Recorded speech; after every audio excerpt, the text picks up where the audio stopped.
"No one marries a fat widow, sir. But I can work," said the young widow. The cowboy's reply broke her silence. Dry Creek Ranch, Central Texas, spring, 1868.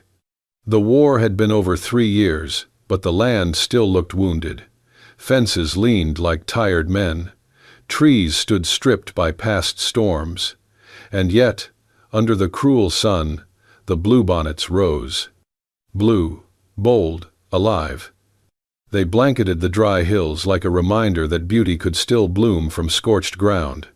Caroline Doss stood at the edge of the corral, dust on her hem, the morning sun hot on her back. 23, already a widow, already forgotten.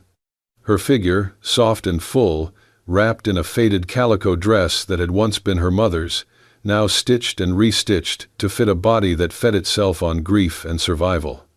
A group of ranch hands lounged near the stable wall, chewing tobacco and leering. One nudged the other and said loud enough for her to hear, "Maybe she thinks we're hiring cooks with saddle weight." The others chuckled. "She here for the cattle, or to sit on 'em?" Another round of laughter broke out. Caroline did not flinch. She had heard worse from her own kin after Thomas died. She adjusted her shawl and stepped forward until she stood before the man holding the ledger. "I'm looking for work," she said, her voice firm but not loud. The man behind the ledger, a freckled youth with more arrogance than experience, looked her up and down and smirked. "We ain't runnin' a charity, ma'am." "I am not asking for charity," she replied, then looked past him, toward the tall figure leaning against the far stall. He had said nothing, just stood there, arms crossed, shadow stretching long behind him in the morning light. He had a weather-worn face, jaw rough with stubble, eyes the color of storm-churned water. She turned back to the youth. "I can ride, I can brand, I know cattle and fencing. I am not afraid of dust, or men." "That's so," one of the ranch hands jeered. "Bet you ain't afraid of eatin' neither." The group howled again. Another voice cut through the laughter, dripping with mockery.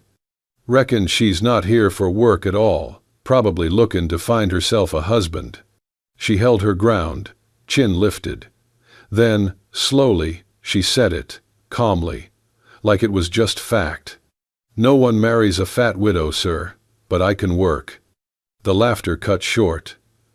Dust settled. Even the horses stilled.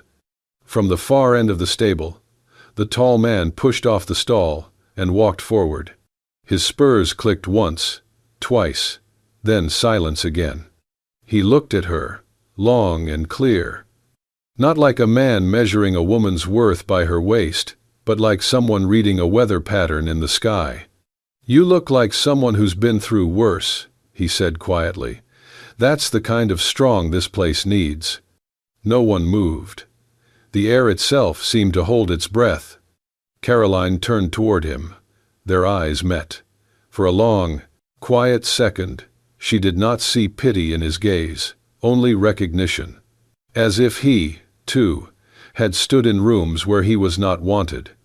As if the storm behind her eyes met the storm behind his. She gave a single, small nod. Finn LaRue nodded back. Then he turned to the boy with the ledger. "She rides with me tomorrow." And just like that, the barn went silent again.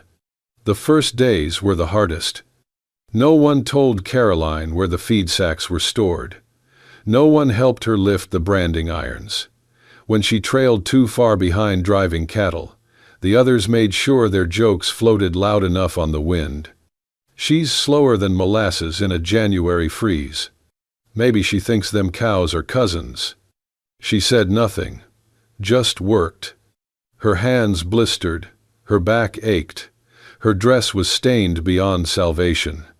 But every morning, before sunrise, she was there, tightening saddle straps, hauling fence wire, learning the land with the silence of someone who no longer asked to belong. And every morning, the same quiet grace.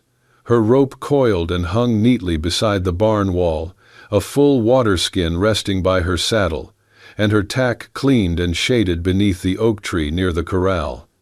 She never saw who did it. But she knew. Finn LaRue rode out before the rest, disappearing into the horizon like a man chasing something he could never catch. He returned late, dirt on his boots, silence in his eyes. But Caroline noticed the way he always checked the hooves of her horse before mounting his own, the way his gaze lingered on her hands when they bled. But he said nothing. Until one day, when a coil of barbed wire slipped and tore the skin across her palm. She winced, sucking in her breath through her teeth, trying to wrap the wound with her sleeve. Without a word, Finn appeared beside her. From inside his coat, he pulled out a folded handkerchief, white, delicately stitched, its corners yellowed with age. He handed it to her. "It was my mother's," he said quietly. "She did not like to see blood." Caroline hesitated, then took it with both hands. The fabric was soft, smelled faintly of cedar and old lavender. Her throat tightened. She did not look at him. She only nodded, once. That evening, after the others had eaten and disappeared into their tents, Caroline returned to the bunkhouse. A glow flickered near the fire pit, and beside it, her boots. She stopped. They had been cleaned, dried, the worn soles shaved down and reshaped. Inside the tongue of each boot, a small strip of leather had been hand-stitched, soft, precise, made for comfort. She turned. Finn sat by the fire, sharpening his knife. He did not look up. "Shoes ain't supposed to punish the ones who walk," he murmured. "Now you can ride longer." She did not reply, just slipped off her own boots and pulled the others close. That night, she wore them to sleep. By the end of the week, he was teaching her how to tie war knots on reins, loops that spoke without needing to tug. "Horses listen better when they are asked, not commanded," he told her. She listened. Her fingers fumbled at first, but she learned, fast. Sometimes they rode together in silence. Sometimes he watched her from a distance as she led calves across shallow streams. Once, as they led the herd back through a muddy trail, she slipped. Her hands landed in a patch of wet earth. Before she could rise, he was there, crouched, pulling her up. He took the sleeve of his own shirt and wiped the muck from her fingers, gently, like brushing dust off old pages. He said nothing. Neither did she. In the bunkhouse, she kept her hat on at night. He never asked why. Finn never joined the other men around the fire. She never asked why, either. Some nights, they crossed paths between the corrals and the bunkhouse, and only exchanged nods. But in that silence, something lived. A knowing, a respect. Two souls the world had stopped seeing, beginning to see each other. One evening, when the sun had fallen low and gold light stretched across the dry land, Caroline sat on the back steps of the kitchen cabin. Her dress had torn at the hem again. She pulled out a needle and thread. From inside her pocket, she drew out the white handkerchief and began sewing it into the lining of her dress, where it would brush against her ribs with every move. Finn walked past, leading a young horse toward the pen. He paused, saw the stitchwork, the fabric. He did not speak, but he smiled. Not the kind of smile you give to strangers, or even friends. It was a small, rare thing, like spring water found deep in rock, a flicker of warmth that said, "I see you. I see what you carry." And for the first time, the silence between them felt full. The sun was still low when Finn and Caroline rode out with the cattle. The herd had wandered close to the canyon rim, a stretch of land wild and sharp with cedar and rock. Most men avoided it. But Finn said the grass there was thicker this season, and Caroline, without question, followed. She had grown steadier in the saddle, no longer needing help with her stirrups, no longer shifting uncomfortably when the trail got rough. The new boots held strong, the war-knotted reins sat easy in her hands. By midday, the air turned dry and tight. The herd began to bunch, restless. Finn halted his horse. He stood in the stirrups, eyes scanning the ridge above. "Something's watching," he said, voice low. Then they heard it, a yip, distant but near enough to raise every hair on the back of Caroline's neck. Wolves. Not one, but several. The cattle moaned, shifting in tight groups. Caroline slid from her horse, drawing the small revolver she kept tucked under her skirt, something Thomas had insisted she learn to use when they first homesteaded. A shadow darted through the brush, followed by two more. One wolf stepped out into view, golden-eyed, ribs sharp against its fur. It let out a warning growl. Before Finn could reach for his rifle, Caroline raised the pistol, aimed just left of the wolf's snout, and fired once into the dirt. The crack shattered the silence. The wolf flinched. The rest scattered into the brush. Silence fell again, heavier this time. Finn looked at her, not startled. Not impressed. Just seeing her. Really seeing her. She exhaled slowly, tucked the gun back beneath her skirt, and met his gaze. He gave a single nod. No words. But it was enough. They found a clearing near a creek and made camp before nightfall. The cattle were calm now, grazing under moonlight. Finn set the fire. Caroline laid out the biscuits and jerky she had packed. They sat across from each other, the flames crackling between them. For a long time, neither spoke. Then Caroline noticed something in Finn's hand. A small, worn, wooden cross. Its top arm was broken, the surface darkened with age and smoke. He turned it slowly between his fingers, thumb brushing over the jagged edge. "My mother gave it to me when I joined up," he said, voice quiet. "Said it would keep me safe. I made it home. My brothers didn't." She said nothing, just listened. He looked down at the cross. "We buried them with nothing. I kept this." A silence passed. Then he looked up, and for the first time, the weight behind his eyes met hers with nothing in the way. "War didn't kill me," he said, "but it made me forget how to trust someone. Until now."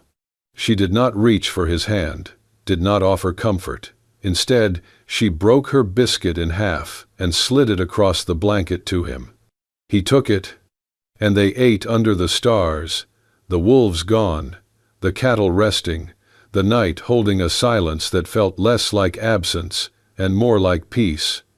The light was turning gold when they reached the hill. Caroline led the way, her boots stirring up dry earth with every step. Behind her, Finn followed in silence, leading his horse by the reins. The wind moved through the grass in long sighs, carrying the scent of sun-baked soil and wild bluebonnets. They said nothing as they climbed. At the top of the rise, nestled between scattered stones and weather-worn markers, stood a single grave, marked only by a leaning wooden cross and a name carved faintly into its surface. Thomas Doss. Caroline stopped. She stood there for a moment, as if unsure how to approach. Then she knelt, brushing dirt from the base of the marker with the edge of her sleeve. Her breath caught in her throat, but she did not cry. "He died loving me." Her voice was hoarse, like it had not been used in days. "But the living can't even look at me without laughing." The wind pulled at her skirt, lifting it in soft folds like a curtain around her grief. She didn't move. Her fingers traced the carved letters on the cross. "I know what I am, Mr. LaRue," she said slowly, eyes still fixed on the grave. "Too wide for a dress, too tired for dreams, but I can work. That's all I've got left." There was no bitterness in her tone, no defiance, only truth. The kind of truth you say aloud because it no longer hurts to admit, only to live with. Behind her, Finn shifted. The sound of his boots in dry grass was soft, careful. He stepped forward, the last light of day catching on his shoulders, casting his shadow long and thin across the grave. He did not offer sympathy, did not reach for her, or try to ease what could not be eased. He simply said, Then, I will not ask for your hand. I will ask for your shadow beside mine. Caroline looked up. Her eyes were rimmed in red, but dry. She studied him the way a woman studies something she never thought would come for her, a kindness that did not come with a price. She stood slowly. Finn reached into his coat pocket and pulled out a small, rusted horseshoe, no larger than his palm. Its edges were worn smooth, one side cracked. He knelt beside the grave and set it gently in the dirt before the marker. They say a horse never runs alone when it leaves its print beside another. Then he reached into his saddlebag, took out a cross carved from pine, and pushed it into the ground beside the grave. His hand trembled, but the cross stood firm. The wind stirred the grass. Somewhere behind them, Finn's horse snorted softly, almost like a breath of approval. Caroline reached down and touched the old horseshoe. It was cold at first, but as she held it in her hand, the chill faded, replaced by something slow and steady and warm. "You're a strange man, Mr. LaRue," she said softly. "Maybe," he replied. Then, with a small, tired smile, "but not as strange as the way you keep standing when the world tells you to sit down." She looked at him, really looked, and in that moment, something loosened in her chest. Not healed, but shifted. She turned her gaze back toward the field. The bluebonnets moved in waves across the hill, flickering like tiny, stubborn flames. She breathed them in. Finn held out his hand. She hesitated, then placed her rough palm in his. Together, they walked back down the hill, leaving behind a grave, a cross, and a rusted horseshoe beside it. But they also left something else. 2 sets of footprints side by side. A promise neither had made out loud, but both had already begun to keep. The sky turned orange long before sunset. Smoke. It curled above the tree line like a warning, dark and angry. Caroline was hauling buckets from the well when she caught the scent, burnt leather, grease, and something worse, fire. She dropped the pail. Water splashed across her boots. Then came the sound of hooves, fast, reckless. She looked up to see 2 ranch hands galloping back toward the bunkhouse, eyes wide with fear. "They're back," one of them shouted. "It's them bastards from the McVeigh Ridge." Before she could ask how many, the shot rang out, sharp, close. A bullet split the side of the barn, wood shattering inches from her head. She ducked. More shots echoed across the yard. Cattle cried out, stampeding in the lower field. Dry Creek was under siege. Finn had gone out early that morning to ride the fence line. He was not back. That left Caroline. She ran to the shed. Her hands moved fast, unthinking. The revolver, powder, 2 spare rounds. She tucked them into the pocket of her apron.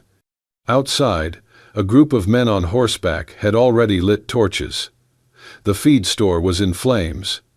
One of them, a thick-chested brute with a red scarf tied around his jaw, pointed and laughed. "Whole place'll be ash in 10 minutes, he barked. "Tell that boss of yours this land belongs to no one now." Caroline stepped out from the shed and raised the pistol. Her heart was pounding, but her aim was steady. She did not yell. She did not warn. She just fired. The bullet struck the red-scarfed man in the shoulder, spinning him off his horse. The others scattered, surprised to see a woman, that woman, standing her ground. "You want this land?" she shouted, voice breaking from the smoke. "You'll have to walk through me." The red-scarfed man groaned on the ground, trying to crawl backward. His men hesitated, unsure whether to shoot or run. That is when Finn arrived. His horse came flying over the ridge, hooves pounding like thunder. He did not shout either, just pulled his rifle and took down the nearest rider in a single shot. Chaos exploded. Dust, hooves, fire. Finn dismounted mid-run, charging toward the barn to cut off the flames. But one of the men had circled behind. A blow came from nowhere, a wooden beam cracked across the side of Finn's skull. He dropped. Caroline screamed. "Finn!" She ran, kneeling beside him, as the assailant moved closer, gun raised. She spread her arms over Finn's body. "Don't touch him!" she cried, voice raw, shaking with fury. The man paused, startled by the force of her scream. From the dirt, Finn groaned. His eyes fluttered open. Blood dripped from his temple. Caroline kept her arms around him, panting, terrified, furious. The gunman backed away. One of the remaining ranch hands had finally joined in, raising his own rifle. The invaders retreated, dragging the wounded man with the red scarf toward their horses. The fire was still eating the feed store, but the wind had turned. The barn would hold. Caroline leaned over Finn. His face was pale, lips cracked. She cupped his cheek. He looked up at her with a slow, tired smile. "You're the bravest thing I've seen since war," he whispered. Then he passed out. She dragged him to the water trough and cleaned his wound. Her hands shook. She did not care. Later, after the fire was out and the threat gone, Finn sat by the bunkhouse steps, his head bandaged. Caroline brought a rag to his forehead. He took her hand, reached into the pocket of his coat. From it, he pulled a small silver chain. Hanging from it was a crescent moon, worn, simple. "My mother wore it every harvest season," he said. "Said it brought strength when the land was dying." He reached up and fastened it around her neck. "It looks better on you." The rain came sudden, heavy, Texas rain, pounding and relentless. It washed through the gutters of Dry Creek, turned roads to mud, and blurred the outlines of houses and barns into gray ghosts. The sky sagged low, as if the clouds themselves were mourning something not yet buried. In the general store, two women stood whispering behind sacks of flour. "She's got him wrapped around her apron strings." She ain't even 30, and already a widow twice over, if you count that land grab. Across the street, an old man spit into a rusted can. "Ain't right, him lettin' her stay on after what she's cost this place. That boy's head's gone soft." Caroline heard every word. She stood by the back door of the store, hands clenched around a parcel of dried beans. The weight of their stares, the muttered words carried by wind and wood and wall, it pressed harder than the fire had. No one remembered the day she shot to protect the ranch. No one thanked her for saving Finn's life. They only saw what they wanted. A fat young widow, too bold to be pitied, and too brave to be forgotten. That evening, as the sky cracked open and thunder rolled across the plains, she packed. No goodbyes, no letters, just what she came with, and a few things she had earned. Boots that fit now, a saddle rag, a silver chain with a crescent moon. She harnessed the wagon herself. The old mare, borrowed from the Dry Creek stable, stomped once, uneasy from the storm. Caroline did not flinch. She climbed into the seat and took the reins. The road out twisted past the main gate, then followed the river for 6 miles before it split east toward Bastrop. That was where she aimed, not because it promised better, just because it was a way. Rain beat against the canvas overhead. Her shawl was soaked through by the time she reached the split in the road. And that was where she saw him. Finn, on horseback, soaked to the bone, his hat gone, hair slicked against his skull, his coat open, breathing hard like he had been riding fast. He blocked the road, hands loose on the reins. She pulled the wagon to a stop. "I ain't here to argue," she called over the rain. "Move, Finn." He shook his head. "You don't leave the one person who makes this dust feel like home." She stared at him, jaw tight. "You heard what they say about me."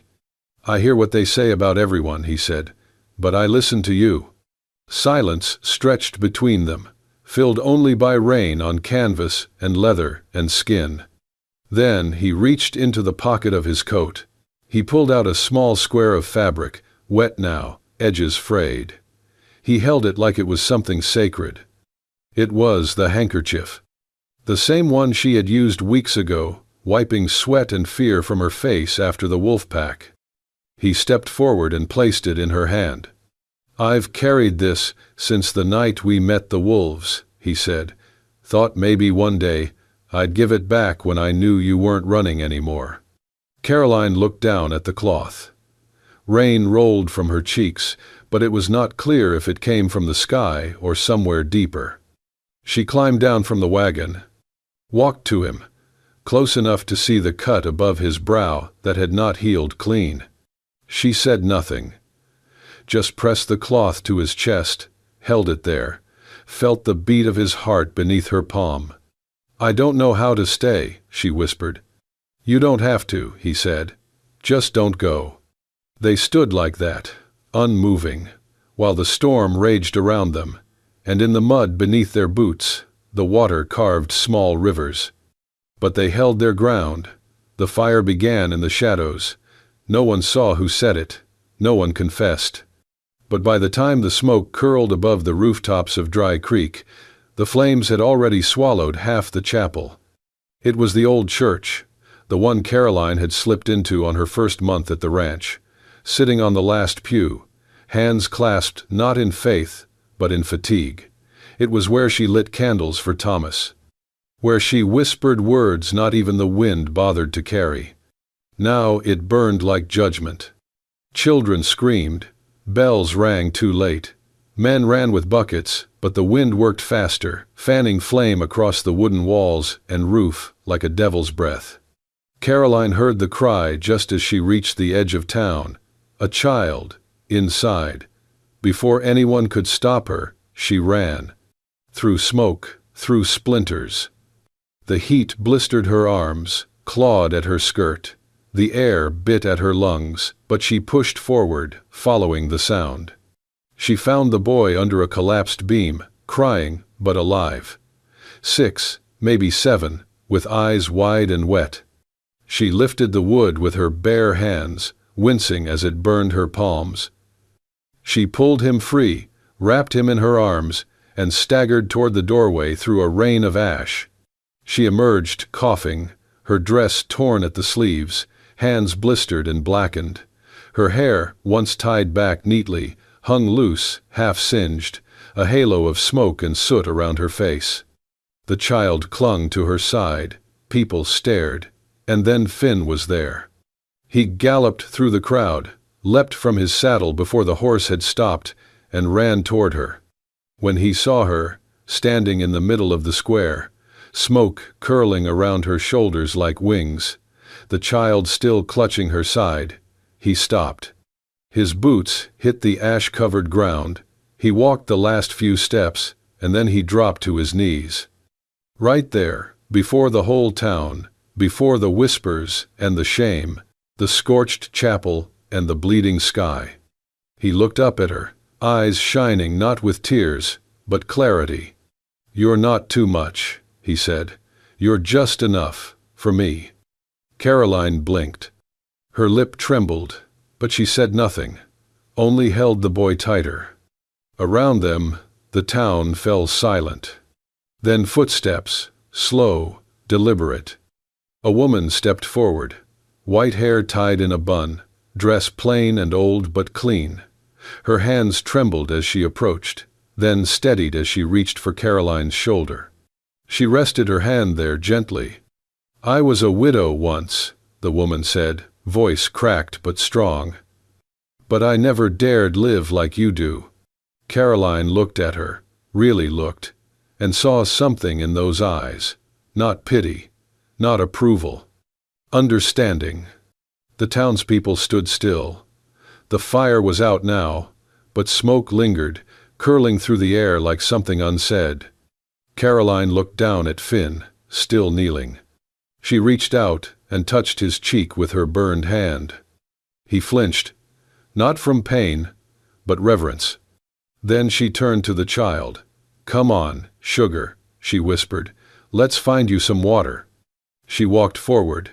Finn rose and followed, and behind them, the town parted, silent, watching, unsure of what they had just witnessed.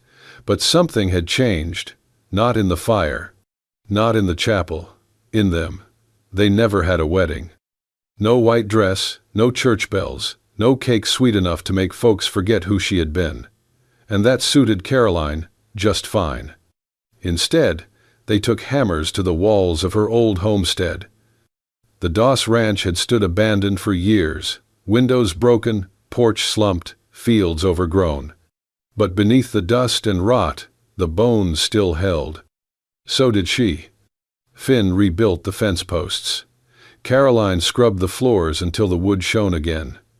They did not speak much about what it meant, but every board nailed, every seed planted, said enough. This was home. Word spread. Slowly.